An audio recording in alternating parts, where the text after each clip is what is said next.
So hi guys, welcome back to my channel. तो आज हम लोग डिस्कस करने वाले हैं यूएफए नेशंस लीग के फाइनल के बारे में। जी हाँ, आपको पता ही होगा, फ्रांस वॉन अगेंस्ट स्पेन 2-1। बहुत ही कमाल का गेम था, बहुत ही अच्छा गेम था। It was an end to end battle, neck to neck चल रहा था। और तो आज का अपना आगे बढ़ते हैं। रूटीन ये होगा कि लाइनअप डिस्कस करेंगे, टैक्टिक्स पूरे गेम में क्या थे वो सब करेंगे, किलियन एम्बापे का देखेंगे कि वो ऑफ साइड था या नहीं था। तो चलिए स्टार्ट करते हैं विदाउट एनी फर्दर अड्यू। तो सबसे पहले एक चीज़ मैं ये बोलना चाहूँगा, जो नोटिस मेरे को हुई कि फ्रांस जब जीत गई तब वो इतना सेटिस्फैक्शन मेरे को नहीं दिख रहा था। कि जो होता है ना सेटिस्फैक्शन, जैसे कि आईपीएल में लोग जीत जाते तो सब प्लेयर्स भाग के आते हैं, लोगों के चेहरे में इतनी खुशी होती है, वो मेरे को इतना मतलब खुश तो थे फ्रांस पर, इतना मेरे को सेटिस्फैक्शन नहीं दिखा। उसके कारण भी हो सकते हैं, या तो वो एक्सपेक्ट नहीं करे थे कि they would win against Spain, या तो उनको पता था कि हाँ भाई जीतने वाले हैं तो इसमें ज़्यादा कुछ खुश होने की बात है नहीं, या फिर वो यूएफए नेशंस लीग को एकदम लोअर ट्रॉफी मानते हैं, इतना बड़ा वो नहीं मानते हैं, जो है भी इतना। UEFA nations league is not the biggest trophy, right, पर कम भी नहीं है, मतलब एक इंटरमीडिएट सी चीज़ है, ठीक है। तो ये एक मेरे को दिखा, फ्रांस का मूड इतना मेरे को ठीक नहीं लगा, but both the team had the intent to win. ठीक है, अगर हम लोग यूएफए नेशंस लीग की बात करें, it is not the biggest trophy, but दोनों टीम ने वो इंटेंट दिखाया, which is most important thing, right. दोनों टीम का वो इंटेंट था कि हाँ भाई हमें जीतना है, फिर चाहे सिल्वरवेयर कैसा भी हो। ठीक है, तो ये सब था। तो सबसे पहले हम लोग लाइनअप्स की बात करते, तो लाइनअप्स में जो पुरानी मैच उन लोग ने खेली थी स्पेन और इटाली में, जो स्पेन ने लाइनअप यूज़ किया था, सिमिलर लाइनअप था। सिमिलरली बेल्जियम और फ्रांस में जो फ्रांस ने लाइनअप की यूज़ किया था, वो स्पेन के अगेंस्ट यूज़ किया। तो 4-3-3 गए थे स्पेन, क्लासिक लुइस एनरिके के 4-3-3। लेफ्ट में आपके पास था मार्कस अलोंसो, सेंटर बैक में a young prospect Eric Garcia with Laporta, a bit of experience. Right में फुल एक्सपीरियंस, फुल लीडरशिप के साथ सेजर एस्पिलिक्वेटा। डिफेंसिव मिडफील्ड में आपके पास सर्जियो बुस्केट्स था, राइट में गावी था, और अप लेफ्ट में आपके पास लेफ्ट में कोई एक था, मैं नाम भूल गया उसका। ठीक है, लेफ्ट में टॉप में आपके पास था पैब्लो साराबिया, स्ट्राइकर में आपके पास Mikel Oyarzabal who scored the goal, और राइट विंग में आपके पास फेरन टोरेस था। ठीक है, और गोल कीपिंग में उनाई सिमोन। हाँ, लेफ्ट में रॉड्री था, रॉड्री मैन सिटी का। ठीक है, कोके नहीं खेला, रॉड्री को खिलाया, बिट ऑफ वर्सेटिलिटी, क्योंकि कोके इतना वर्सेटाइल नहीं है, रॉड्री थोड़ा ऑफेंस में भी काम आते हैं, इसलिए उसको यूज़ किया with Unai Simone on goal. Similarly for France में जो बेल्जियम के सामने खेले, वही सिमिलर लाइनअप थी, 3-4-1-2। वापस डीडे डिशॉम ट्राई कर रहा है, 4-3-3 नहीं खेले, 3-4-1-2 खेले।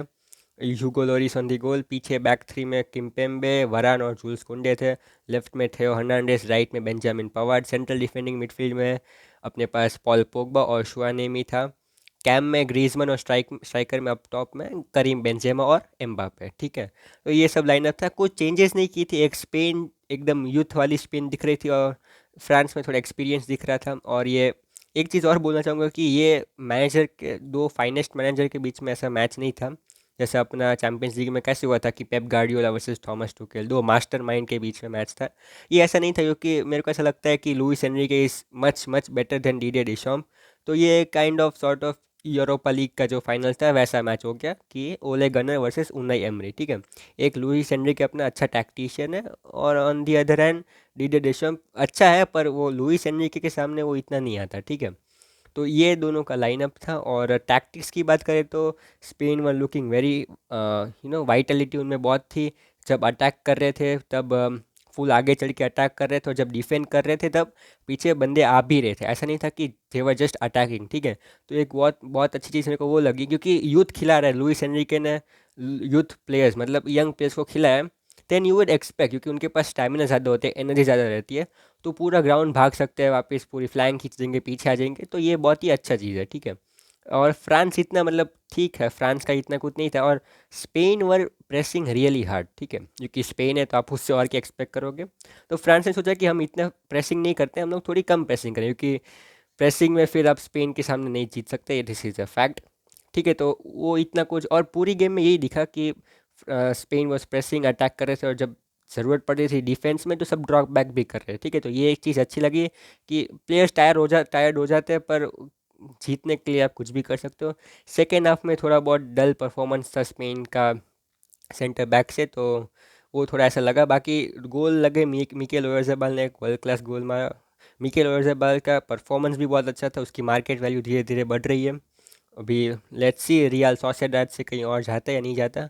On the other hand Benzema का एकदम फीफा 22 वाला गोल था, एकदम क्लियर कट, ऐसे लग रहा था गेम खेल रहे और गोल मार दी उसने आउट ऑफ द बॉक्स या उसके लाइन पे फिनिश शॉट मारा था। ठीक है, जो फीफा खेलते हैं उनको पता होगा। और एम्बापे का गोल, अभी एम्बापे में वो कंट्रोवर्सी है कि हाँ भाई वो गोल था या नहीं था, तो उसमें एक चीज़ क्लियर करते हैं कि रूल क्या कहता है। ठीक है, we should follow the rules. Rule ये कहते हैं कि अगर एरिक गार्सिया ने टच नहीं किया होता तो एम्बापे का ऑफसाइड हो जाता। ठीक है, but Eric Garcia had that touch in between. अभी एरिक गार्सिया का टच हुआ तो वो डिफ्लेक्शन से एम्बापे के पास आया और वो ऑफसाइड नहीं था और उसने गोल मार दिया। अभी इसमें कुछ लोग ये बोले कि जब से, क्योंकि वो पीछे खड़ा था एम्बापे, तो जब भी करीम बेंजेमा ने बॉल रिलीज़ किया तभी ऑफसाइड हो जाना चाहिए, linesman should have took off the flag. ठीक है, तो ये कुछ लोग ऐसा बोल रहे हैं, तो भाई ये बात सही है, आप जो बोल रहे हो बात सही है, पर रूल के हिसाब से समझाना होता है ना। और लोग ये भी बोले कि हाँ रेफरी को आता नहीं है, क्रिटिसाइज़ हो रहा है, बट क्रिटिसाइज़ तो देखो, क्रिटिसाइज़ हम लोग पूरा दिन बैठ के कर सकते हैं। ठीक है, हमारे पास बहुत कुछ है क्रिटिसाइज़ करने के लिए, बट देखो ये सब ऐसी कंट्रोवर्शियल चीज़ें कभी एंड ही नहीं होती, क्योंकि इसमें ओपिनियंस ऐसे सब्जेक्टिव ओपिनियंस होते हैं। आप कुछ और सोच रहे होंगे, मैं कुछ और सोच रहा हूँ, स्पेन वाले फ्रेंड्स अनफेयर सोच रहे होंगे कि हाँ भाई हमारे साथ ऐसा क्यों हुआ। पर रूल के हिसाब से the referee did the right thing and props to the referee, because हम लोग सिर्फ घर पे बैठे बैठे बातें कर सकते हैं, क्रिटिसाइज़ कर सकते हैं, बट रेफरी को वो सिचुएशन में इंस्टेंट डिसीजन लेना आना चाहिए, और उसने वो किया भी, उसने सही भी डिसीजन लिया। ये नहीं है कि हाँ गलत डिसीजन लिया, वीएआर में भी चेक हुआ था, ये सब बढ़िया था। ठीक है, तो विद द रूल, रूल थोड़ा स्टूपिड है, मेरे को भी पता है कि हाँ उसका टच लग गया फिर पीछे आ गया और गोल मार दिया। रूल स्टूपिड है, पर जो रूल है वो रूल है। ठीक है, तो वो रूल फॉलो हुआ, और वीआर हम ये क्यों कर रहे हैं, ठीक है, हम बैठ के क्रिटिसाइज़ कर रहे हैं, हम इस पर कॉन्ट्रोवर्सी इसलिए हो रही है क्योंकि वी हैव दी टेक्नोलॉजी। ठीक है, हमारे पास वीएआर है इसलिए हम कर पा रहे हैं। अगर वीडियो असिस्टेंट रेफरी ना होता तो हम जो रेफरी बोल रहा है वो मानना पड़ता ना। तो ये सब बात तो चलती रहती है, कभी ख़त्म ही नहीं होती।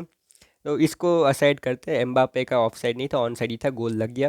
अभी मैं भी वो गेम में स्पेन को सपोर्ट कर रहा था, बट हार गई, कोई बात नहीं। वो थोड़ा अभी इसमें से बस एक चीज़ सीखनी है कि स्पेन ने एक चीज़ सीखी होगी कि डिफेंस में थोड़ा गैप कम रखे, क्योंकि बीच बीच में से इंस्टेंसेस भी हो रहे थे कि एरिक गार्सिया और लैपोर्टा में जो गैप होता है वो बढ़ गया था। और फर्स्ट हाफ में पॉल पोग्बा ने एक थ्रू बॉल भी निकाला था, कि मैच देखी होगी तो आपने, और वो ऑलमोस्ट चला भी जाता, करीम बेंजेमा नहीं मार पाया उधर। पर वो गैप आपको कम रखनी है, इतना स्पेस ओपन रखोगे तो आराम से बॉल निकल जाएगा। ठीक है, तो अभी बात करते हैं प्लेयर परफॉर्मेंस के बारे में, क्या क्या किसका कैसा परफॉर्मेंस था, कुछ चेंजेस की ज़रूरत थी या नहीं थी। तो कहीं ना कहीं देखो, नो वन इज़ परफेक्ट, कहीं ना कहीं चेंजेस की ज़रूरत थी। सबसे पहला, एरिक गार्सिया वाज एक्सेलेंट, मेरे को भी पता है, बट आई थिंक इतने बड़े मैच में you should have gone with पाउ टोरेस। आप एरिक गार्सिया के साथ देखो, ये नहीं बोल रहा हूँ कि एरिक गार्सिया अच्छा नहीं खेला, ठीक है, गलत मत समझना, Eric Garcia was really nice. ठीक है, वो अगर वो गलती भी नहीं थी उसकी, he was trying to intercept, ठीक है, तो वो डिफ्लेक्शन हो गया, उसको साइड में रखते भी एरिक गार्सिया, चलो ठीक है, he was very good, he was कहीं ना कहीं उसने एम्बापे को रोक के भी रखा था। ठीक है, एम्बापे के पास पेस है तो भी उसने उसको रोक के रखा था। पर पाउट बिट ऑफ एक्सपीरियंस, ठीक है, आप एक यूथ और एक्सपीरियंस की बात चाहिए, बट आपको सेंटर बैक्स में ये नहीं देखना होता। सेंटर बैक्स में मेरे हिसाब से you should have gone with the full experience, क्योंकि इटाली भी वही करती थी, कियलिनी और बोनुcci यूज़ करते थे। ठीक है, उनके पास और राफेल टोलोई भी था, they could have used it, but उन्होंने नहीं किया। ठीक है, पर ये एरिक गार्सिया को खेलो से जब पाउ टोरेस खेला होता तो हो सकता है, मैं ये नहीं बोल रहा कि the score would have change, क्योंकि एरिक गार्सिया, चलो ठीक है, Pau Torres would not have scored the goal, but I think that would bring more solidarity in the defence and that should B.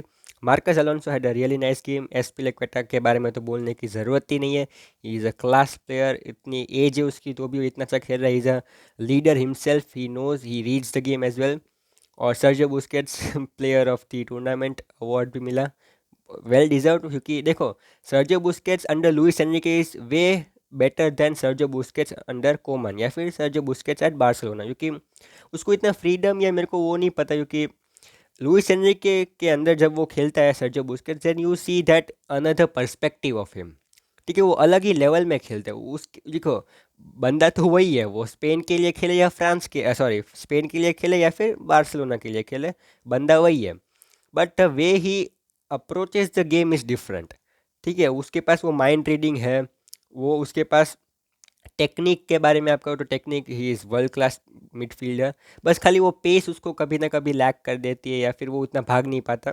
He prefers to be in his area and supply ball, ठीक है, उसका काम ही है वो पास निकालना, उसको की passes करना आता है।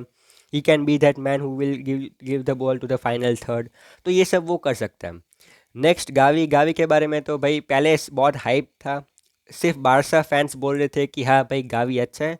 बट अभी ऐसा नहीं है, बाकी सब दुनिया में भी वर्ल्ड वाइड लोग बोल रहे हैं कि गावी अच्छा है और ये कोई दिक्कत वाली बात भी नहीं है इसमें। तो क्योंकि वी नो दैट उसके पास मोबिलिटी है, एजिलिटी है, टेक्निक भी है, फिजिकलिटी इतनी नहीं है but he is ready for that battle. ठीक है, कुछ प्लेयर्स होते हैं जो इतने फिजिकल नहीं होते but they are ready to take that battle. क्योंकि हमने देखा हो किम्पेम में से बॉल छीनने जा रहा है वो, अभी आप देख सकते हो उसका माइंडसेट क्या है। वो इतना फिजिकल नहीं है, is going against Kimpembe. Kimpembe आपको देखा होगा कितना तगड़ा बंदा है, उसके पास से वो बॉल छीनने जा रहा है। That means he has that mind set and he has that ability, he is a work ethic player. ठीक है, वो कुछ भी कर सकता है, हमने उसको देखा। ही इज़ लाइक इनिएस्टा, मेरे को तो लग रहा है वो। उसने कहीं बोला था कि Marco Verratti is his idol. अभी उसने बोला किसी और ने बोला मुझे नहीं पता, पर किसी ने तो बोला था। Next moving on to the attacking part, Mikel Oyarzabal of course very good. Ferran Torres ठीक है, उसको इसलिए खिलाया क्योंकि कुछ हैट्रिक मारी थी इसलिए। तो वो सब तो ठीक है बट किम्पेम्बे ने उसको होल्ड करके रखा था, इसलिए वो कहीं ना कहीं आगे इतना जा नहीं पा रहा था। और पैब्लो साराबिया को इसलिए खिलाया था क्योंकि मेरे को एक गेम याद आ रही है, क्रोएशिया वर्सेस ये स्पेन में in the euros, he had an excellent game, इसलिए उसको खिलाया था। बट ये गेम में वो टॉप सी टर्वी वापस वही। बट मेरे को लग रहा चाहिए था कि आंसू फाटी को खिलाया तो ज़्यादा बेहतर रहता। और Alvaro Morata, you need that experience as well against Kimpembe, क्योंकि फेरन टोरेस थोड़ा वीक सा बंदा है। ऑल्दो एल्वारो मोराटा भी वीक ही है, पर वो एक्सपीरियंस थोड़ा होता तो ज़्यादा गुड रहता, ठीक है, स्पेन के लिए। फिर येरेमी पिनो आया था और विला रियल का है, वो भी अच्छा खेलता है। तो ये सब था स्पेन के लिए। अभी फ्रांस में आते हैं। फ्रांस में ज़्यादा कुछ था नहीं कहने जैसा, क्योंकि everyone did really good. Karim Benzema के बारे में तो कुछ एक ही शब्द कहूँगा, फेनोमिनल। इतने 32 की एज है तो भी इतना अच्छा उसका परफॉर्मेंस है, इट्स जस्ट अनरियल, इतना अच्छा प्लेयर है। और एम्बापे और बेंजेमा की partnership, Madrid fans like me are really excited to see both of them playing at the Bernabeu। तो ये होगा कभी ना कभी, वो देखेंगे। और एक चीज़ मेरे को ये समझनी है कि ग्रीजमैन को खिलाया एज अ कैम, ठीक है, ये गलत नहीं है ग्रीजमैन को कैम खिलाना, but he was not performing really well, क्योंकि उसको टास्क दिया था कि बुस्केट्स को पकड़ के रखना, ठीक है। क्योंकि बुस्केट्स को अगर आपने खुला छोड़ दिया तो then he will show his trickery. ये बुस्केट्स को खुला नहीं छोड़ने का कभी भी, क्योंकि फिर उसको आप फ्रीडम दोगे तो फिर आप गोल्स कंसीड करोगे। वो गोल्स मारेगा नहीं but he will be that guy who will provide the goals, मतलब असिस्ट, ठीक है। तो Griezmann and Sergio Busquets had a really means tight end to end battle थी। बट मेरे हिसाब से किसी और को खिला लेते कैम में। आप कैम में खिलाया तो फिर नेबिल फेकिर था, उसको खिला लेते आप। पर ग्रीजमैन चलो ठीक है, he didn't score the goal but he is an important asset, ठीक है। वो लिंक अप प्ले में काम आता है, he is that play who connects the dots, समझिए, वो डॉट्स को कनेक्ट करता है। तो वो उसको खिलाना, मतलब उसकी प्रेजेंस ही, ऐसा आप कह सकते हो, इस प्रेजेंस इज अंडरवेल्म्ड, और उसकी प्रेजेंस से ही गोल लगता है, ऐसा आप कह सकते हो। तो यही था, और तो कुछ था नहीं। स्पेन डिजर्व टू विन, और वो मेरे को नहीं पता, वो ऑन साइड था, वो तो पक्का है। ऑफ साइड नहीं था, ऑन साइड है, रूल को हम लोग देखते हैं। तो 2-1 जीत गई है। अभी सबका मेन फोकस है वर्ल्ड कप में। लुइस एनरिको को भी वर्ल्ड कप पे फोकस है, डीडे डिशॉम को भी वर्ल्ड कप में फोकस है। दोनों अपने आप से अपना फुल दिया था दोनों टीम्स ने, और the better team deserve to win and they did as well, because at the end of the day आप देखते हो कि स्कोर शीट में स्कोर क्या है, ठीक है, 2-1 था। अभी लोग ये नहीं बोलेंगे कि स्पेन के पास ज़्यादा पोजीशन था, उनके पास पोजीशन ज़्यादा था, ठीक है। बट पोजीशन से आप मैच नहीं जीतते ना, क्योंकि मैच जीतने के लिए आपको गोल्स चाहिए, ठीक है। जो स्पेन ने मारा, मिकेल ओयारज़ाबाल ने मारा, बट कहीं ना कहीं चेंजेस हो जाते तो कुछ हो सकता था। और बस यही, और तो कुछ है नहीं। एकदम मस्त मैच था। ऐसे ही मैच के लिए तो हम फुटबॉल फैंस जीते हैं, क्योंकि देखो एक टाइप की मैच होती है जिसमें एक ही टीम अटैक कर रही है और दूसरी टीम को सिट बैक करना पड़ता है, उसमें मज़ा नहीं आता।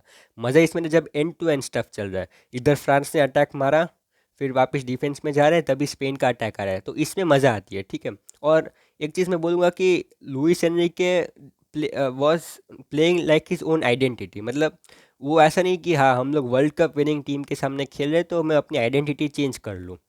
ही went with that press because उसे पता है Spain are the father of pressing आप कह सकते हो, ठीक है, वो फादर ऑफ प्रेसिंग है। तो उन्होंने प्रेस किया और उसने ऐसा नहीं लगा कि हाँ भाई वर्ल्ड कप जीत के आई है फ्रांस तो हमें सेट बैक करना चाहिए, ज़्यादा वो करना नहीं चाहिए। On the other hand D Deschamps का वही 5 एट दी बैक हो गया था।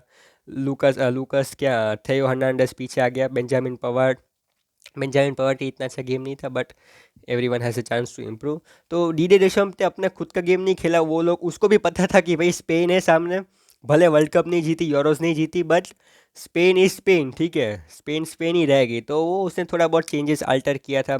थियो हर्नांडेस था, फिर बेंजामिन पवर्ट, वो 5 एट दी बैक बनते। बट स्पेन, लुइस एनरिके की एक ही चीज़ मेरे को ये अच्छी सी लगती है कि वो ही हिमसेल्फ है, ठीक है, उसको ये नहीं है कि हाँ किसी की मैं नकल करूँ या मैं अपनी लाइनअप में चेंजेस करूँ। लाइनअप में थोड़े बहुत प्लेयर सिलेक्शन में चेंजेस हो सकते हैं, but he has that mentality, ठीक है, उसकी टैक्टिक्स तो वही है, प्रेस करो और जब पीछे आना है तब ड्रॉप बैक करो, ठीक है, ये परफेक्शन के साथ अगर आप करोगे तो you will see the result, ठीक है, जो दिखने को जो दिखा भी हमें, बस कहीं ना कहीं वो, ठीक है, अनलकी कह दो या फिर वो ज़्यादा कुछ मतलब उसमें था नहीं ज़्यादा। लोग इतना हाइप कर रहे हैं भाई एम्बापे ने, ये Mbappe should have shown the sportsmanship that he is of side, but वो गोल उसको मिल रहा है तो वो क्यों बोलेगा कि नहीं भाई ऑफ साइड था, ऐसा तो नहीं होगा ना। ठीक है, तो यही था आज के वीडियो में, तो बस इतने ही रखते हैं। तो ये सब पूरी टैक्टिक्स लाइनअप्स डिस्कस हो चुकी है। Mbappe was of side, Mbappe wasn't of side, he was on side only. तो ये सब चीज़ें अभी नेक्स्ट फोकस है अपना वर्ल्ड कप में, देखते आगे क्या होता है। तो बस इतने ही रखते हैं आज के वीडियो में, और कुछ कहने के लिए है नहीं। तो चलो ठीक है, जाते हैं, मिलते हैं अपने नेक्स्ट किसी वीडियो में, तब तक के लिए बाय और जय हिंद।